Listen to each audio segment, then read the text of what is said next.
Well, good morning. My name's Jim Seymour, and it's just such a great honor to be the executive director of the Community Business and Education Leaders Collaborative. We see several board members here. Hopefully you saw them on the screen as you came in. Please thank them. I'd like to begin with a few timeless ideas that help shape our nation at its founding and that continue to guide our work at CBEL today.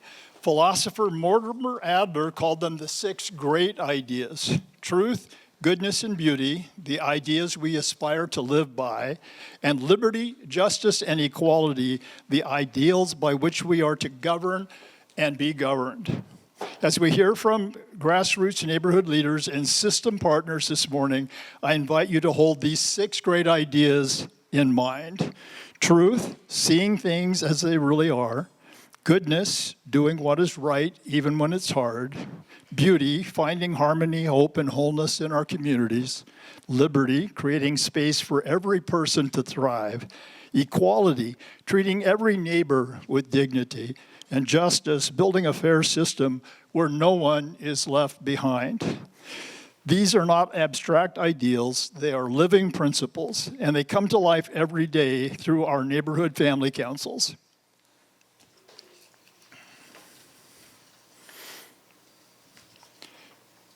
Families and neighbors working together to strengthen connection, support, and collective action. When we gathered in November 2024 with the same panel of grassroots and systems leaders we'll hear from today. We celebrated encouraging progress. Families in our CBEL neighborhoods were already making their communities better places to live and raise children by promoting the 5 strengthening families protective factors: parental resilience, social connections, concrete support in times of need, knowledge of child development, and the social and emotional competence of children. Through that work, the councils identified 3 public systems most critical to a family's ability to protect and nurture their children: public safety, ensuring every neighborhood is a safe place to live, learn, and play; housing, making rent affordable and home ownership attainable; and education, helping every child succeed in school and get ahead in life. This morning, we've invited each of our panelists to reflect briefly on 2 questions: what has gone well in the past year, and what would even better look like in 2026. Afterward, you'll have the opportunity to explore those same questions in your community groups in a community cafe-style conversation, and then share your collective insights with the full room. So let's begin. First, we'll hear from Eduardo Angulo, chair of the Hallman Neighborhood Family Council, and Salem Police Chief Trevor Womack, who will share their thoughts on neighborhood safety. Next, Ron Berkeley, vice chair of the Kennedy Neighborhood Family Council, joins Jessica Blakely, director of development and strategy for the Salem Housing Authority, to discuss housing, security, and home ownership. Yes. And finally, we'll hear from Maribel Hernandez, chair of the Highland Neighborhood Family Council, and Andrea Castaneda, superintendent of the Salem-Keizer School District, as they share their perspectives on children's success at school. Together, these voices from families, neighborhoods, and systems remind us that when we align our efforts around truth, goodness, and beauty, liberty, equality, and justice, we are not only strengthening communities, we build the kind of society where everyone belongs and every child can thrive. So, Eduardo, would you get us started? This is extremely just emotional for me. Just precisely because it has been a dream of mine for 31 years to bring community together. That's what I had done in this town for so long. And it is the opportunity of seeing 100 people in the same place under these great ideas that we were talking about that are the foundation of our country. You know, it couldn't have been at a better time, a more trying time in our nation's history, the present moment. Thank you all for being here. It's a very special morning. When I think about the great ideas, the one that I have been thinking about most is justice. Mr. Adler said, justice rests on the equality of human dignity. That every person, simply because they are human, deserves fair treatment under just laws. But justice also demands that we protect the common good by establishing and enforcing laws that serve everyone. Adler warned that injustice happens when either side of the balance is ignored. When everyone is treated as less than human, and when laws meant to protect the common good are neglected or unevenly enforced. Last year at this time, I shared with you how my wife and I and our neighbors in Norgate Park, the Norgate neighborhood, spent 20 years cleaning graffiti ourselves because nothing happened when we reported it to the city government. For years, we endured graffiti, gunshots, and bullet holes in our neighbors' houses. And most importantly, a lot of negative gang activities. But things are different for the better now. When we started the Norgate Neighborhood Family Council 5 years ago as the pilot program for the Neighborhoods Family Council Initiative, only a handful of people show up at our Norgate Park. Parents were very afraid to bring their children to the playground. Then dozens came, then hundreds. This past year, thousands of parents, neighbors, and children turned out for our community events at Norgate Park.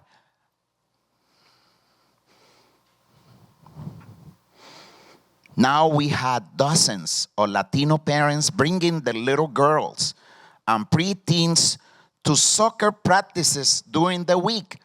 Something that I consider myself the know-it-all at Norgate Park, that what is going on in the neighborhood. I didn't realize that there were these parents that got together by themselves from 3 of the different apartment buildings and started training their 7 to 11 years old boys and girls in playing soccer. All of a sudden, one time I'm just walking and it was just like, what is this? And they say, oh, we've been doing this for some time now. Now, from sunup to sundown, dozens of neighbors are walking around the park with their dogs and exercising.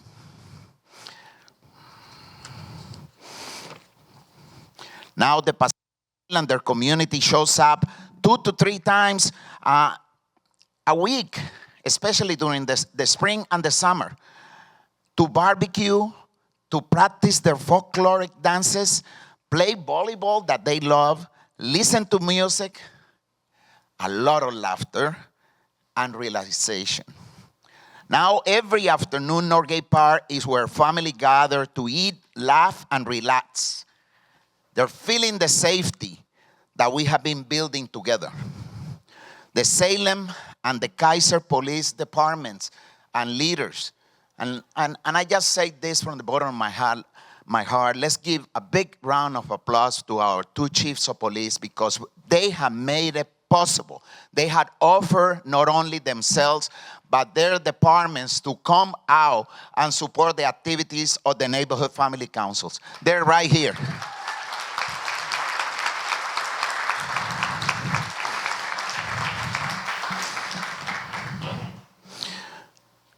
But what we have learned is that true safety begins with us, the neighbors, the parents. It begins when neighbors know each other, look out for each other, and care for one another. That is what the neighborhood family councils are all about. And it's working. Next year can be even better. We now have 5 neighborhood family councils in 5 neighborhoods in Northeast Salem and Kaiser, around 5 Title I elementary schools where the needs are high. The neighborhoods are facing the toughest challenges, but there are 14 more neighborhoods where families still do not feel safe in North and East Salem and some areas of Kaiser. And we must do more to reach young people at high risk of gang involvement and violence, offering them both accountability and meaningful path towards responsible, hopeful adulthood. Because in the end, justice is not just a word in a philosophy book. Justice is a neighbor who shows up, a community that stands together, and a city where every child grows up safe, accepted, and free to dream. Justice is a whole community standing up together. When injustice shows up at the front door of our most vulnerable families and children, threatening to separate them. Thank you all for being here. Chief, it's with you now. For me, this is a return from the one I spoke at last year, and I've been in multiple collaborative gatherings led by CBEL, and every time the value for me is hearing directly the voices of the community, exchanging information and sharing ideas. It's super valuable. They're getting bigger, and so today I learned some new things, met some new people, and that, I always say it, their voice is kind of stuck in the back of my head. So as a policymaker in the public safety arena, I remember and hear those comments and suggestions from the community when I'm trying to make decisions about police policy around public safety. Well, good morning, everyone. Is this working? There we go. Good morning, everyone. Thanks for being here. It truly is an honor to be here with all of you. I've been looking forward to this. And I want to thank Eduardo personally for the community leadership and for the partnership. I appreciate that so much. And for the words right now, because it kind of connects into what I wanted to talk about too. Eduardo just reminded us that justice, I was going to reflect on justice a bit this morning. Justice begins with dignity, and it begins with each of us showing up for our neighbors. And that's exactly what, when I think of justice for the police department, I think of procedural justice. And that idea there is exactly what procedural justice means in policing. I'm going to talk about that a little bit this morning. It's how we translate fairness and respect from just an idea into practice, into everyday practice. So procedural justice rests on these 4 core principles. I just want to touch on them very quickly. Giving people a voice, right? We have to listen to people. What we're going to do in this room today is giving people a voice. We're going to listen to one another. Treating everyone with dignity and respect. And sometimes in law enforcement, to be honest with you, that's challenging because that's treating everybody with dignity and respect in every circumstance regardless, right? Even when they're not returning that favor. Making fair decisions, being objective, being neutral in our decision making, and finally just acting in trustworthy ways, like following through on your commitments and your word. Those are the foundational 4 principles of procedural justice, and those 4 principles guide not just how we do policing in Salem, they define how we build trust. And trust is the key. When people feel heard, respected, and treated fairly, they're more likely to trust the process that we're going through, the procedures that we're going through. And that trust is what allows collaboration to happen. Trust is foundational for collaboration. We start with procedural justice. We build some rapport and trust and results in collaboration. That philosophy is the same at the heart of CBEL. That's why I appreciate CBEL so much as a partner. It's what they stand for also. Whether it's a student, a parent, a neighborhood leader, a police officer, people need a voice at the table. They need to be at the table as a stakeholder. And most importantly, they need to know that that voice is actually heard. When people feel, in our department, procedural justice started as an internal commitment with our training and our policies and our supervision.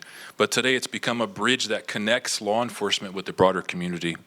It's how we partner with educators. It's how we partner with the service providers like our housing service providers, neighborhood leaders, to create safer, stronger places for our children to grow up, for our families to thrive. So what Eduardo just described, neighbors reclaiming their streets and caring for one another, most importantly, that's what community-based safety looks like. not law enforcement-based safety. It's community-based safety with us as a stakeholder, as a partner. When police, families, and schools share responsibility, we move from reacting to crime, which we do far too often, just reacting to crime after it's happened, to preventing it together as a community. For us, nowhere is that partnership more important than our community violence reduction work. This is something I talked about last year, a year ago, how fast time flies. Through the data, we've learned that most shootings happen within a few neighborhoods in our communities, the same neighborhoods that are thriving with neighborhood family councils. That's why this work is so important together. Often impacting young men who are disconnected from opportunity and disconnected from trust. So rather than only responding to violence, we're focusing on prevention. We're engaging families, mentoring youth, connecting people to resources. And this is if you don't remember anything else I said today, this is the most important thing, most important takeaway for me. We're doing all that work with our community. We're doing that work with you, not to you. CBEL has become an integral part of that collaboration and is helping design and implement new programming this coming year that I'm extremely excited about. You remember when Ben McBride came and all the idea gathering we did and all these things we came up with, some of the things we couldn't fund, we hit some budget problems, but we're moving forward with some of that work with CBEL's help and the community's help through CBEL. I'm excited what's coming in 2026. That's justice in action. Not just enforcing laws, but helping people to rebuild the conditions that make safety and trust possible. You'll hear me talk about safety and trust together all the time. They're just intertwined. And so as we gather here today, educators, housing providers, police, family, neighbors, this is what real justice looks like. Giving people a voice, treating one another with dignity, making fair, transparent choices, and building trust that lasts and matters and results in improved safety for everyone. I'm so thankful for the growing partnerships through CBEL, and I'm optimistic about where this shared work is leading us. A community where safety and opportunity are equally within reach for every child and every family. And finally, I'll just mention something that I mentioned last year when we talk about our violence reduction work. We have a vision. It's becoming reality. We have a vision that we can lower shootings in our community, which means save people's lives, reduce injury and harm. We can lower violence in our community without an over-reliance on the criminal justice system. We can do that with less incarceration. That can happen. It is beginning to happen. It will happen in Salem because of the partnership. Please continue to join us in that effort and be part of that collaborative solution for that community-based safety that we all envision. So thank you very much. Well, with today's meeting, my main goal is to put it out there that, hey, there is people that's out there that do need help, and let's help them see where the resources are and everything, because gathering resources and letting people know what everything is, it'll be very helpful. A lot of people don't have the resources that's out there. So one of my main things to do is to put the resources out there. Good morning, everybody. The great idea I've been thinking about lately is goodness. For me and my family, one thing that's going well is that we own our home, and that's good. Having a place of our own has given us stability, dignity, and hope for the future. Mortimer Adler said, goodness means creating the conditions where people can flourish, where our choices and systems help people live fully as moral and social begins. But I can't think about what's good for my family without thinking about those who are still struggling. There are more than 1,000 homeless children attending schools in Salem Kaiser. I know how that feels. My family went through 2 no-cause evictions, moving from Kaiser to Staten. And at one point, all 7 of us lived in a trailer on a friend's property. It took years to fix our credit and finally buy a home. So when I see a mom trying to get the 5-year-old to school without stable housing, I know how hard that is. No washer, no dryer, no safe place to come home to. The good news is more affordable housing is being built. And the city and county has creative programs that really help. But they're on such a small scale that most families never get the chance. What even better would look like is this. If every family in every Salem and Kaiser neighborhood felt secure about their housing. Because when families have a stable home, everything else gets better. School attendance, safety, jobs, hope. Goodness isn't just owning a home. It's building a community where everyone has a place to belong, because in the end, the good we share becomes the good we live in. Thank you, guys. I think that oftentimes the voice of some of our community members doesn't get heard to the level that it needs to for us to begin to impact change. And I get to be paired with Ron, who's who I love hearing about, but he speaks about getting into home ownership and that stability that housing really plays in families' success and growth to self-sufficiency. And being at the Housing Authority, I couldn't agree more.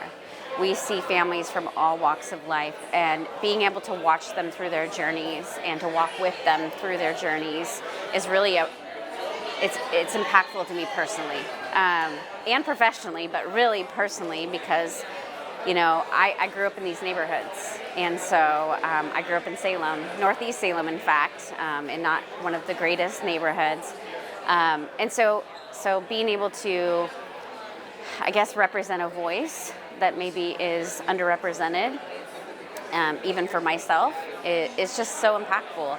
And then to see what comes out of it as well, that sense of community. We see it in our residents. They want that sense of community. They want that sense of belonging. And they want to feel safe in their homes. They want to have access to good schools. And they want to be stably housed. And so to be a part of that fulfills my mission as well, personally and professionally. So it hits home. It hits hard. And I'm just proud to be a part of it. Thank you, Ron. Your reflection on goodness reminds us that this isn't just a personal virtue. It's a community practice. Goodness happens when we decide that everyone deserves a chance to flourish. When I think about goodness, I think about the journey home.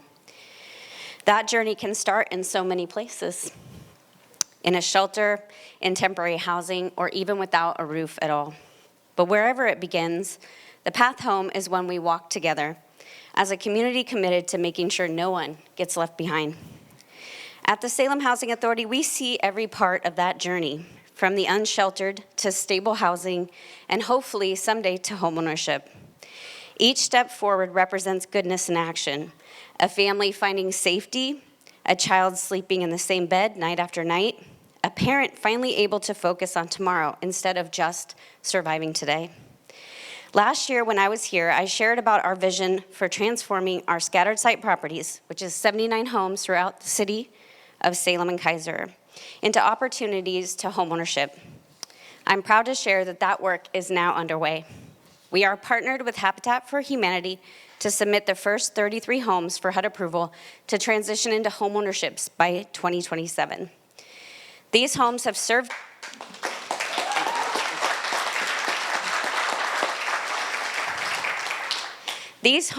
served families for years as rentals, and now they're being prepared to help those same families or new families from the same neighborhoods take the next step on the housing continuum from renters to homeowners.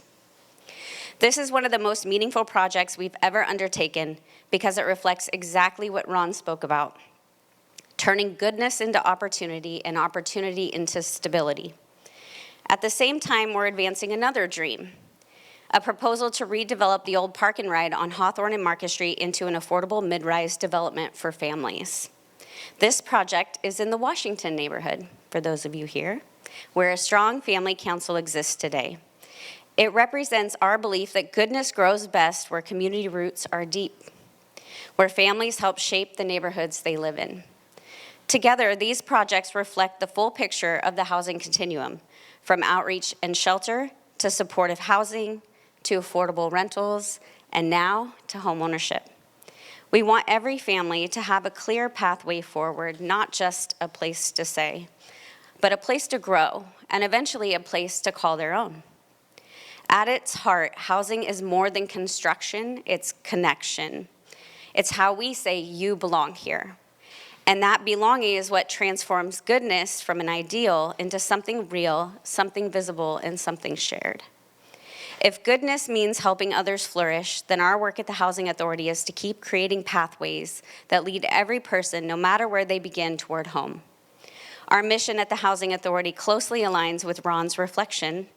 The good we do for others shapes the community we call home. Thank you.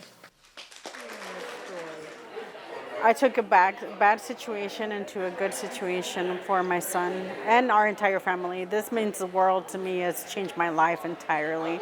And my purpose is to get my story out there to motivate more families to come forward and ask for help, because that was one of my biggest fears, is asking for help, letting people know that I was struggling, that I was having issues at home.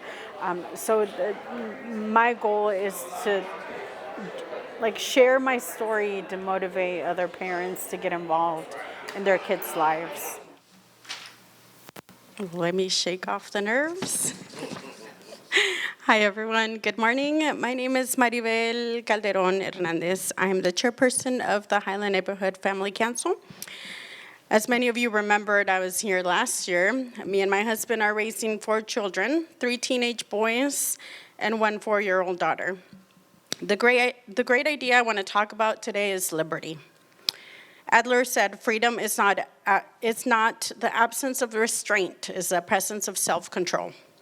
He thought that there were 2 kinds of liberty: external liberty, freedom from the unjust oppression, and internal liberty, the freedom to choose what is right, to lead ourselves with reason and virtue.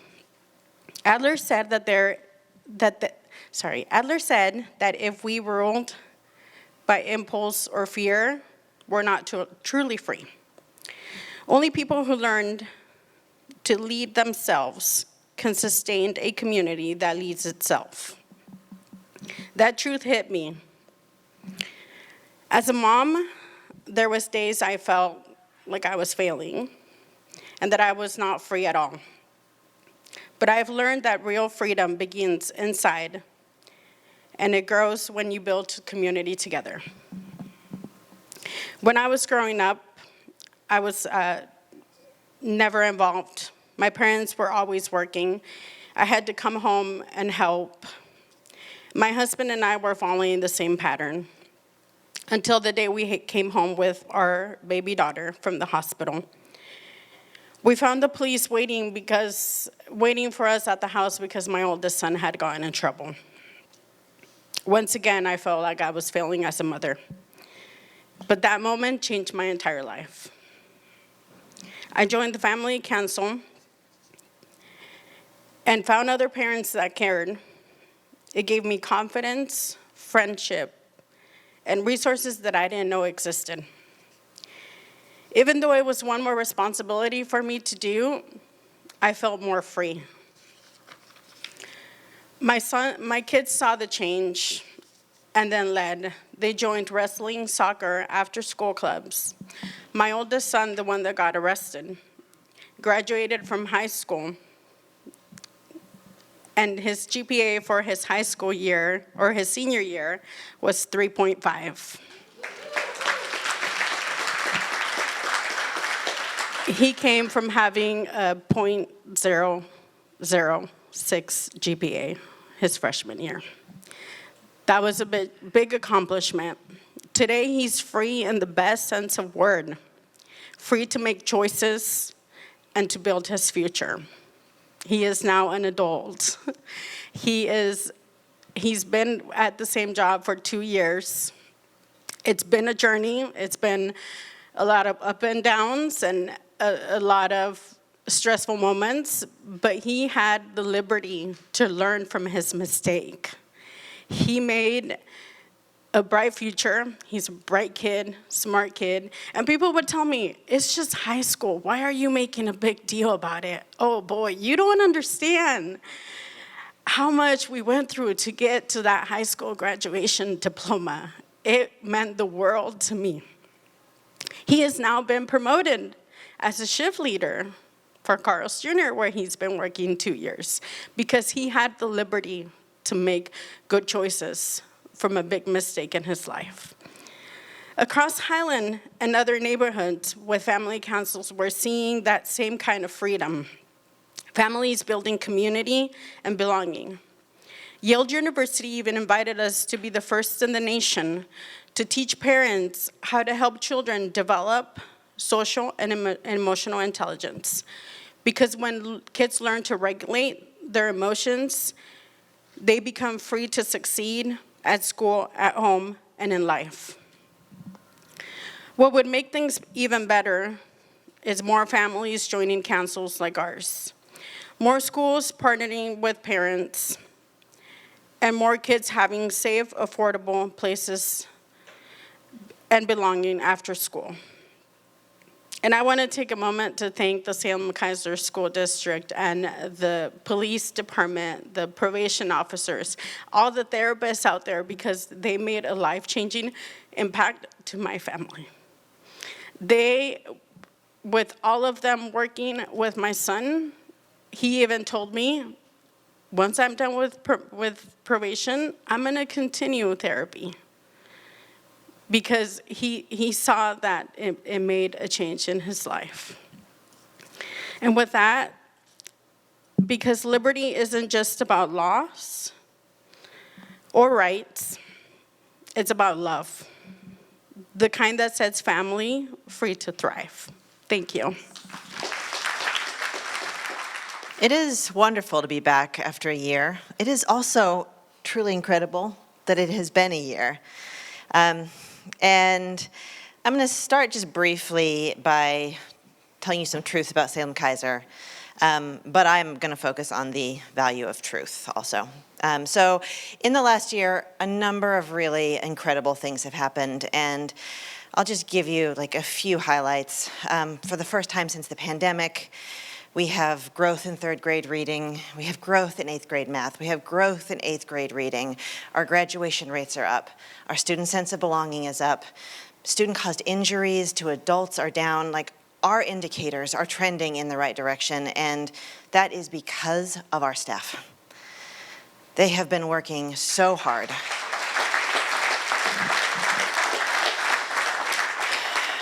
And I can feel that shift. And it is fragile right now. I can feel that it's real, but it is fragile, and it is going to require an incredible amount of focus and like discipline and commitment to maintain it. But we are going to do that. And as we do that, the other part of this story that I do want to talk about is truth. And this room is such an amazing space because we show up for each other. And we look forward to these breakfasts, many of us for the same reasons, because we're going to sit at this table, we're going to talk to people we don't know, and we're going to talk about things that matter.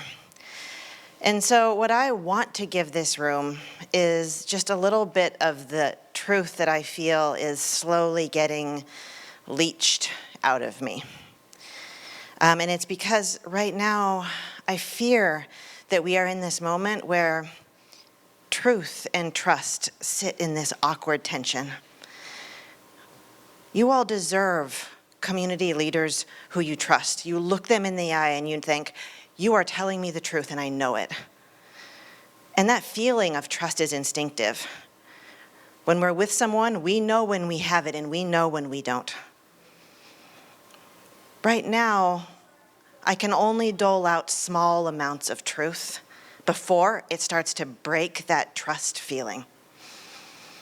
Because there's so much noise and there's so much difference. My grandmother, towards the end of her life, she said, I was talking with her about what I was doing next, and at that point I was going to graduate school, and she touched my arm. Sorry, it's gonna be an awkward video. She touched my arm and stopped me and said, Mija, no. Be happy and do good. And this was a woman who had rosaries on every flat surface in the entire house. And when I was young, I thought what she meant was accomplish, achieve. But that's not what she meant. She meant do good in the world. Be happy and do good in the world. And so the way that I want to do good in this room today is by leaning one step closer to truth, knowing that what I am testing on the other side is trust. I want you to know that the way that things could be better is that we show up for each other, because we have children who are afraid right now. We have children who are afraid. A couple of weekends ago, I watched a harrowing video of a father being taken from a car, pressed to the ground, harmed, and I watched his children watch. And then I watched our schools wrap around his children. And I'm not bringing that in the room to say that we should all believe the same thing about why that happened.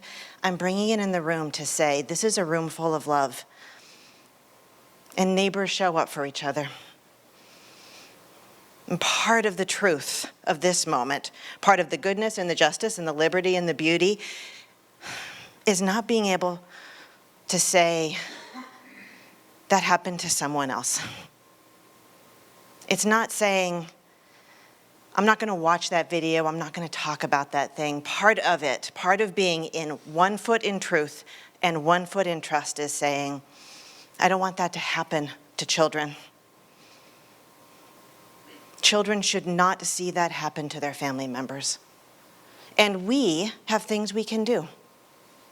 We can show up for each other. We can love on each other and those families and their children.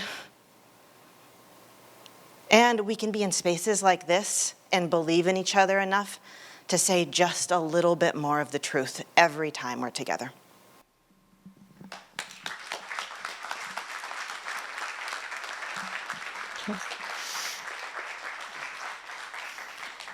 Wow.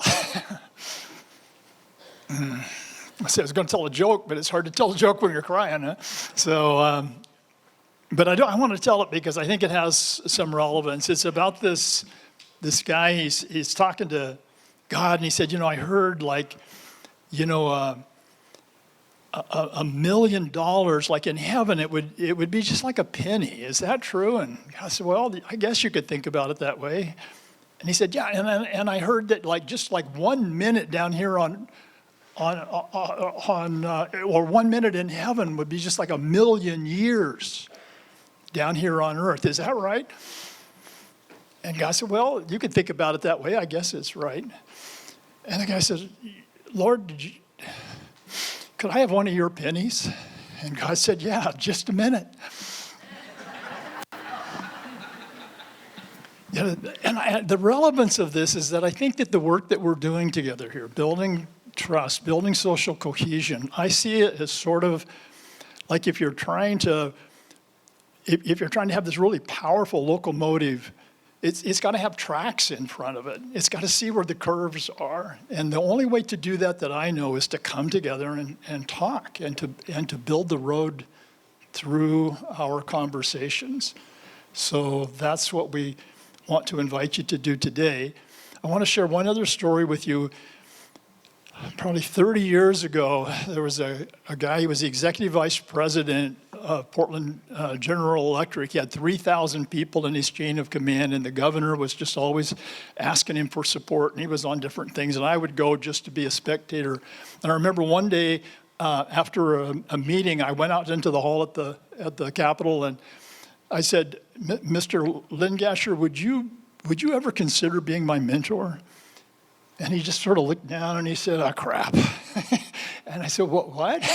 And he said, it's just like been in my reflection lately. What am I doing to help younger men and women? And if I hadn't been thinking about that, I would have just told you, no, I don't have time. But I'm going to ask you a question. And depending on your answer, I'll tell you whether or not I'll be your mentor. And I said, what? He said, well, listen to this statement. When the king or the queen is well, is healed, the kingdom will be well. When the king or the queen is healed, the kingdom will be well. And I said, well, what you're telling me is that I'm going to have to work on myself. This is an inside, sort of an out. And he said, okay, I'll be your mentor. So that's what we're going to invite you into today, is this kind of a question. It starts inside. Having the courage to say what you said today, each of you, but especially you.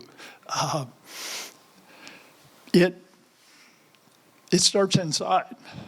So we'd like you to take a look at the list of these great ideas that founded this nation, that we're built on, and reflect upon, just pick one that sort of resonates with you, and from your heart, just sort of share what that means to you. And then if you flip your paper over there, the 6 ideas there, if you flip the paper over, these systems that our families have told us that they need support from, how might, and again, not what somebody else should do, but like what could you be doing, starting from the inside out. And we only have each person about 3 minutes. And so, you have, most of you, I bet, has a cell phone, and if you need to, I really invite you to time yourself. We get great feedback from these meetings. One of the things that people say that once in a while you get to a table where one person takes all the time. So please time yourself. And if you need help, ask somebody else to time you. But you got about 3 minutes, and then let somebody else speak. Because what really changes hearts and minds is more being listened to than being told. So really, we want authentic sharing, but we also want this radical listening to one another. So any questions? Just pick a great idea, share personally about it, and then relate it to one of these systems. And you each get about 3 minutes. And then if there is time, we're going to invite you to move around a little bit and talk to another group.